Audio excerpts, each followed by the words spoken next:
Namaskar, Shivasti. I'm hoping that some of us will join in. Right now I don't see anybody. We'll just wait for a little bit. We'll give people time to come in and just breathe till then and think about maybe what are the key questions that I'm going to be answering today. A lot of them have come in regarding Pitrupaksha, or the ancestral phase, the phase of the ancestors. So let's take a moment and begin first while people are still joining in. Maybe we just begin with a little prayer of blessing so that we have a beautiful, beautiful interaction here today with the grace of the ancestors. Namaskar Nilesh, how are you? Good to see you. Hi Brajesh, husband. So, breathing. And the grace, the phase, the blessings of our ancestors. What does it really mean? So like a lot of other live sessions that come into my space, this one also popped in at some unearthly hour, I think at 3 something in the night, morning. It's always Brahma Muhurt that these pop into my consciousness, into my space, and there I'll be sitting up and making the creative and putting it out there and letting you all know that I'm going live about something that has suddenly come into my space. So just after we had announced the forthcoming Shanti circles and healing meditations, especially for ancestral healing, the Mahalaya, Pitrupaksha, no moon meditations across tomorrow and day after. We are doing that at Yoga House tomorrow and the Integral Space day after. I will be putting it on the link or on the post of this video later. You can look up the details if you don't actually know this. Yes, Rumi, Triti, first time you're actually watching this live.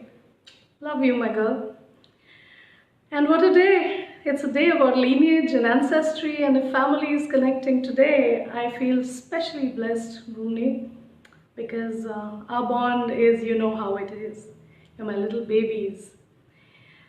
So, firstly, where did this whole theory of ancestry come from? Why do we even think that there is any connect? You live, well, you know, what they say nowadays, what's very popular is YOLO. I learned about it recently from my brother-in-law, Digvijay Singh, who said, even the army circuit now, they're saying YOLO, you only live once.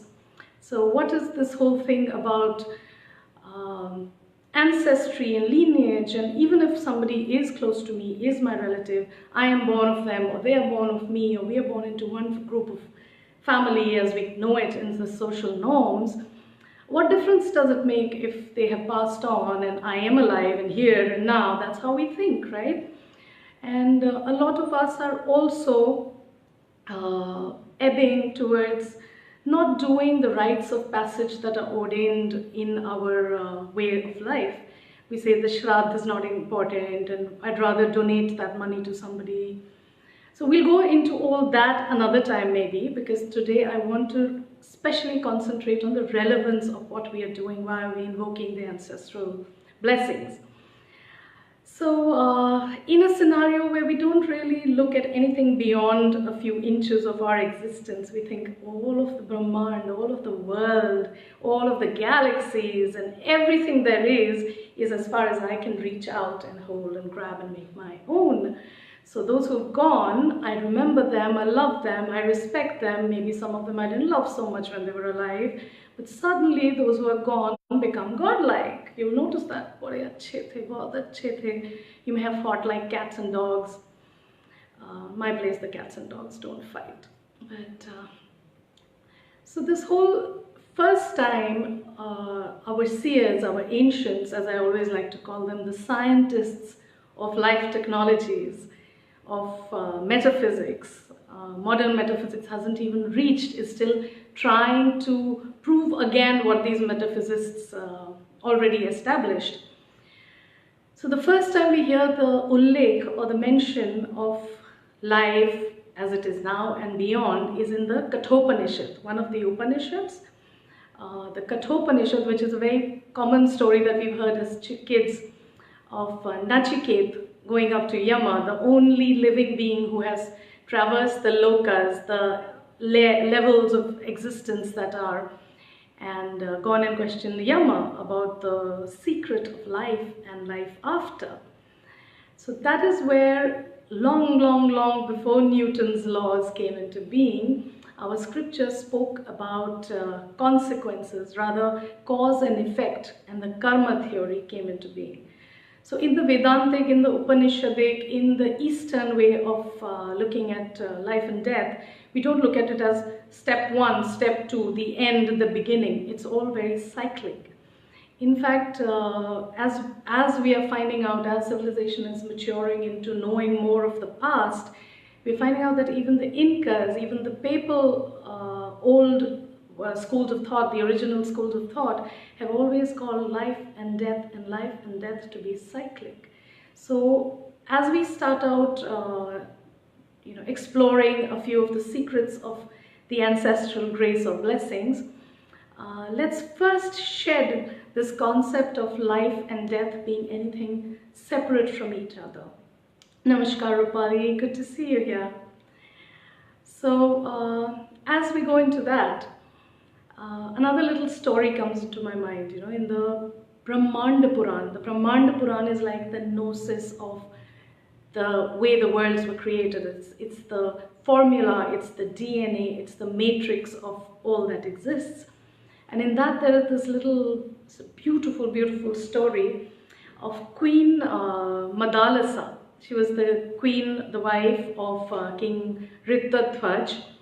And she was termed as what is called the Brahma Vidvani, somebody who had Brahma Gyan, or the cosmic knowledge.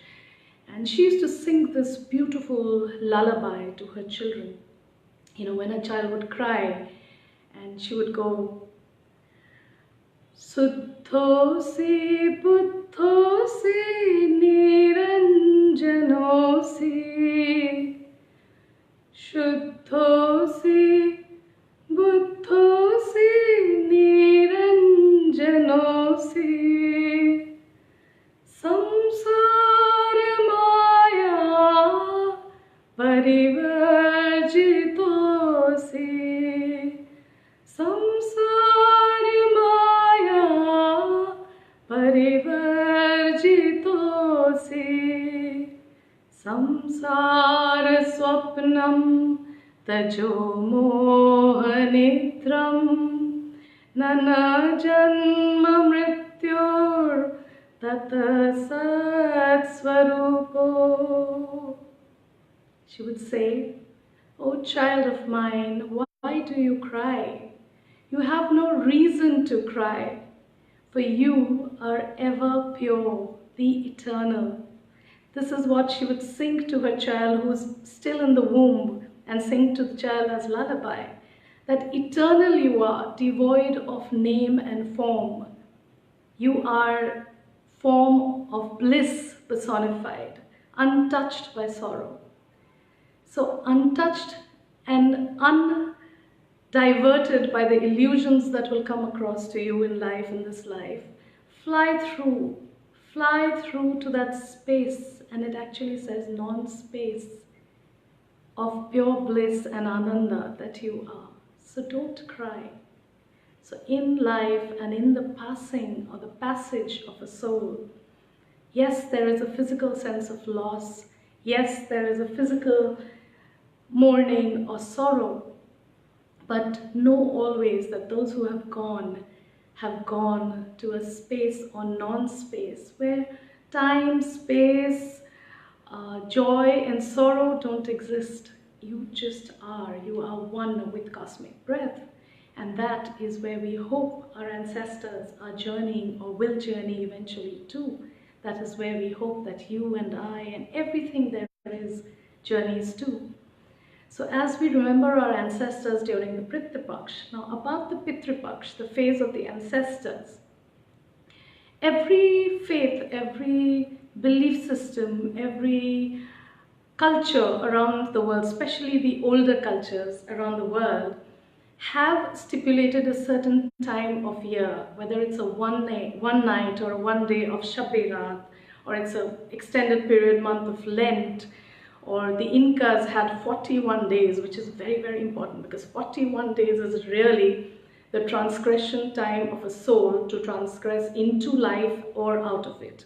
So 41 days, mind you, of remembering the ancients. So most old cultures have stipulated a time of year for remembering and honoring and expressing grace, expressing compassion, expressing love, and expressing letting go, liberation to the souls that have been part of a group of my souls, right? My family. So the Pitrupaksha is this phase of the moon before the Devi Paksh, before the vibrancy of life.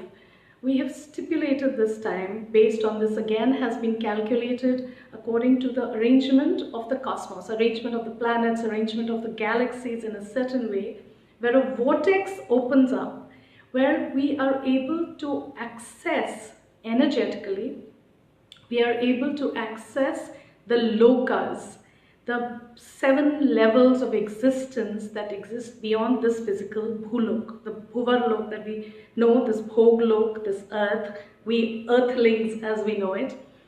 So there are actually 7 lokas above and 7 lokas below us. The Patal, where Asurs live and the Nagas live. We've heard those stories as kids, right? But they're nothing negative. There is nothing negative or positive about the lokas. They are just existences that are necessary, like everything is necessary to maintain an ecosystem. All the lokas, the 7 above us and the 7 below us, are necessary to maintain the equilibrium or the balance of everything there is and not.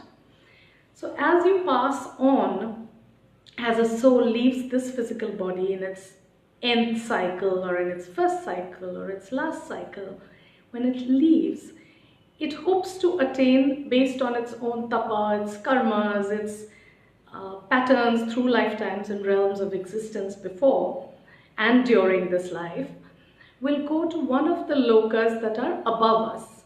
So we say Swarg Siddhar Gaya. Now, Swarg is not heaven like we know it, it's not the ultimate. Swarg is still a bhoglok, where you have apsaras dancing and there's a lot of material beauty and material wealth and everything to be enjoyed for free. You don't have to work hard for it. So no, I don't want Swarga. I would rather go to the Brahmalok or cosmic infinity.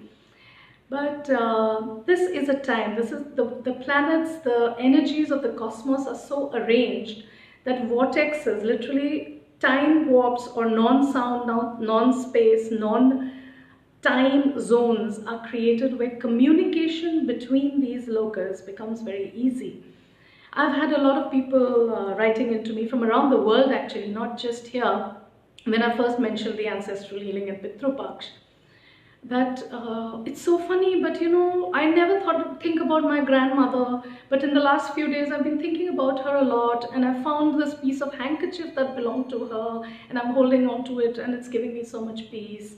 And my mother a few years ago had said she had never offered water or done the Shraddha during the Shraddha Paksh. Actually, I know she would do it mentally and in prayer. But she suddenly, after years of not really having given it thought, had woken up during Shraddha Paksh, not really realizing it's Shraddha Paksh, thinking about her mother, my maternal grandmother. And she just saw her in her lucid dream. She saw her like parched and asking her for water. And what is so ironic, that one of the main oblations, one of the main offerings to the Pitrus, to the ancestors, is water. So, so somebody had asked me, what is the relevance of what we offer to the Pitrus? Why do we offer fragrance? Why do we offer light? And why do we offer water? Food and the annadan and all that has come in later. That was more of an ecological cycle again, where the birds and the cows and creatures are fed with that. But the main scriptural, the Vedic offerings are of light, of fragrance and water, because all these three can exist in the tangible and be sublimate into the intangible and still exist. Namaskar. The light exists as light as we know it, and light exists as energy, as the communication, the subtle vibration that we speak in our prayers, that we send out in our thoughts, that we talk to anyone who's dear to us, whether in this life or not. So light is that light that I acknowledge, that I know there is this silent communication. Even if I sit here and look at you silently for a while, you will hear things. You will think you're imagining things I'm saying to you, or likewise you to me, but we will be communicating. So light is that communication, and that leading light that takes us across one realm of vibration to the other. Fragrance, again, is very subtle. It exists in the tangible and it disappears, it dissipates, it blends and merges with the cosmic. How do we know that the fragrance has gone away? We don't know that, right? It's carried. The vibrations, the subtle frequencies of the fragrances carry into infinity, even after you've stopped smelling that incense or the dhoop or your perfume. Yeah, it's like when this hot babe has left that room and you can still smell her perfume. You still know that she's there. She's still there in energy. And water exists in all states, in all the gunas. The rajas, sattva, tamas, gunas, in all states, in gas, in solid and in liquid. And water is what is the key to life. It is the thread of this life and after. And in those last moments when a soul is passing, the only sensation that the body is left with is thirst. It's a trishna, it's an unquenchable thirst. So for those who are still tied to this human life, to this worldly, material life that they think they're leaving behind, it is a thirst of pain. And for those who are ready to leave, it is that thirst, that unquenchable thirst of union, of yoga with the infinite. So that is why we offer the subtle, because we are dealing with those that exist in the subtle. The ancestors, their energies of our ancestors, our lineage exists in the subtle. So in Hindi, Shiv Singh ji अगली बार हिंदी में करेंगे. इस बार I have a lot of people who will not understand Hindi. अगली बार हिंदी में अवश्य आपसे वार्तालाप होगी. I hope you will tune in then. इस बार क्षमा करें. तो खैर, where were we? Yeah, so the subtleties of existence that we are communicating with during our ancestral healing is communicated through these elements, these tattvas. And these tattvas exist in us, the Pancha Mahabhuta tattvas that exist in us, exist in the subtle in all the realms. So that is why. Now, the next question, the other question that somebody had asked me is, most of my ancestors must be reborn by now. How does it matter, really, you know? So if I am offering my prayers or grace or honoring my ancestors, will it not trouble? Because one school of thought is also that won't it trouble those who are reborn? Are we not messing with their karmic cycle, or are we not messing with their journey now? So that's a very important one actually, because what happens is where energy is concerned, where consciousness is concerned, there really is no time and space, right? You are not bound by what the time as we know it. We are not bound to space as we know it. And even if you have ceased to exist on a particular plane, in a physical body or in a non-physical body, in a particular group of souls, even if a soul has reincarnated, the bonds or the interactions that were created in earlier realms also, not just physical lives, but earlier realms and our physical lives, of course, continue to exist. See, if I've done this, okay, I've done a movement with my hands, the movement has ceased, but the fact that this movement happened is not erased, right? There's no alt delete and it's gone forever. In fact, it's been expressed into the cosmos forever. The words I'm speaking right now, when it ceases, where have they gone? Where are the words? Where are my thoughts after they leave my mind? Where are our actions after we've done it? They continue to throb in that subtle form, in the subtle locus, in vibration. They are infinite. Energy is infinite. So even if your ancestors, your lineage, have taken birth again, the interactions that we've had with them, that our lineage or our family has had with them, continue to exist. They throb. They're like literally cloud space. Yeah. In those cloud spaces, we have our folders, and in those folders are maintained what is called now, today you know it as Akashic records. Yeah. So tapping into them is not very easy, and be very careful when you do, because Pandora's boxes open up sometime.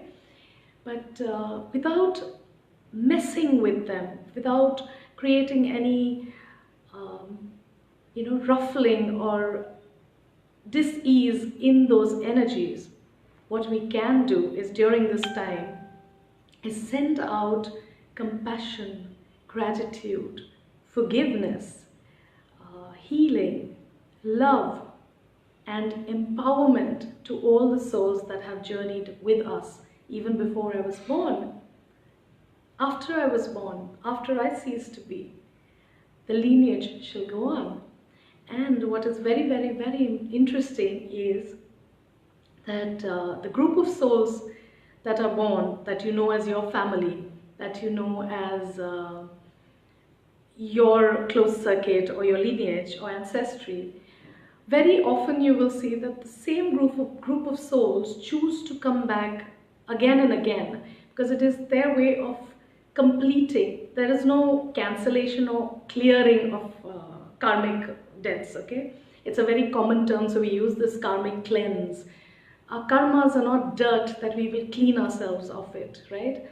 Our karmas are hopefully done with an understanding, with buddhi, with man and chitta, with awareness, with chaitanya. So when we are doing these karmas, when we are engaging in our karmas, hopefully they are based on our dharmas, and hence we don't need to be cleansed of them. But I actually like to believe that we want to complete that cycle.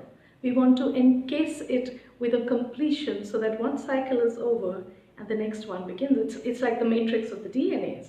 They just flow through each other, entwine through each other, and they continue forever. So those that have exchanged through me and with me and by me, may they find peace in whatever loka, whatever yoni, whatever space and non-space, time or non-time they are at. If there were exchanges that are left unresolved, may I use this time of communication to free myself and to free them of this bondage.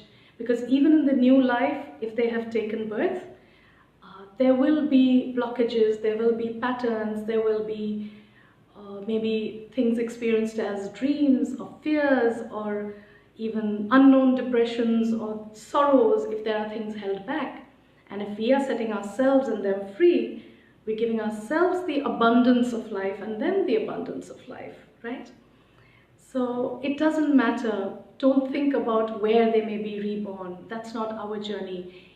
If they are in your cycle still, if your completion has not happened and that group is in your cycle still, then all the more, because they're still around. And even when they're not aware in the physical realm, there will be ease with you and with that soul. So today, in fact, tomorrow and day after, if you are joining us for either of the healing meditations, tomorrow at the yoga house and day after at the integral space, we will be doing a few practices and exercises, breath work, which helps communicate, breath that opens up our energies and chakras to the paralokas, to the other lokas of communication.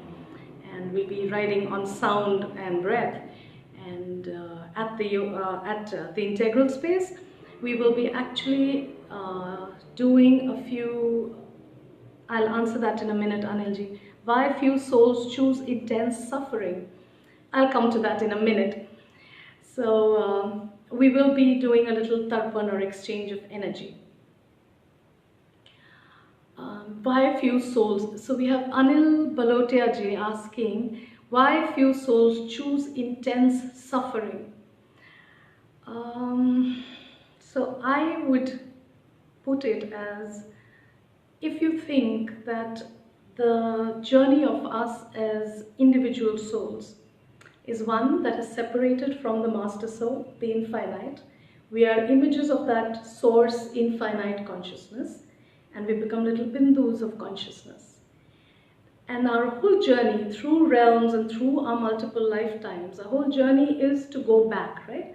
Every faith, every belief, everyone tells you that your journey is towards moksha or nirvana. And what is moksha or nirvana? But becoming one or non-separate with that is all and nothing. So if my journey is to go back, is that consciousness, is that whole consciousness, Anilji, made of only the beautiful, the vibrant, the nice, the good, so all the healers and saints and good deeds and compassion and love, and has nothing to do with suffering or disease or dacoits and murderers? Doesn't make sense, Anilji, if you're still here?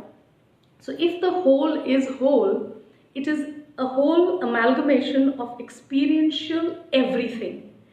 So when a certain soul is choosing intense suffering, it's because it has to go through that cycle. I cannot hope to become that whole if I want to choose to be just a doctor once and an artist the other and a beautiful saint who's forever giving and benevolent and healthy and robust, and a king who's really good and kind, and a politician who changes the face of history. And then I'll go through all these beautiful cycles and become one with the whole, because I've not completed all the experiences. So I, and all of us, I would urge us, that as we are talking about this, is don't judge anybody else's cycle. Even if when we're talking about who are considered criminals or bad or negative, don't label them as that. Just pray for this passage to go quickly so that they can choose, or they are given the chance to experience what we know as good and beautiful and compassionate and whole and giving. Because I believe really that every soul must go through all the experiences to go back to the whole. So the sooner you go through the suffering and what we see as bad and intensely lonely and not really vibrant and vibrating and radiant, let's pray that they go through those quickly so that they can come into what is evolving and growing and shining that much faster. I hope that answered you to some extent, Anilji. So yeah, we've been together for a while now, and any other questions, anyone seeking to know anything else? The main key ones were about why should we do, and what is the meaning of what other kind of gestures or offerings that we do. Thank you, Rajesh ji. Thank you. Banaras में इसकी बातें और होंगी, क्या कहते हैं? So yes, so I will end here, not take up any more of dinner time. It's Sunday. Go back to doing what you were doing. So it is something, going through pain, loss, suffering, when you finally achieve the end goal, it is a more beautiful achievement. Thank you. Validate my understanding. I felt suffering is chosen as a means to rapid advancement or higher realms. Here, Dhriti and Anilji, I will generally request you not to term anything as higher or lower also. Okay, let's shed even that which is higher or lower. It's cyclic, so how can anything be higher or lower? It's different. So let's hope that we have come to a stage of awareness where our evolution is closer. So let's not think of whether we are higher or lower or anybody else is higher or lower. Question: is this actually an inauspicious time as it is said so? Revati, firstly, hi, good to see you, my love. It always is so wonderful. I love your energy. It really, really empowers me. We have some bond. I think we have to work on our little thing this time at Pitrupaksha. So, is this actually an inauspicious time as it is said so?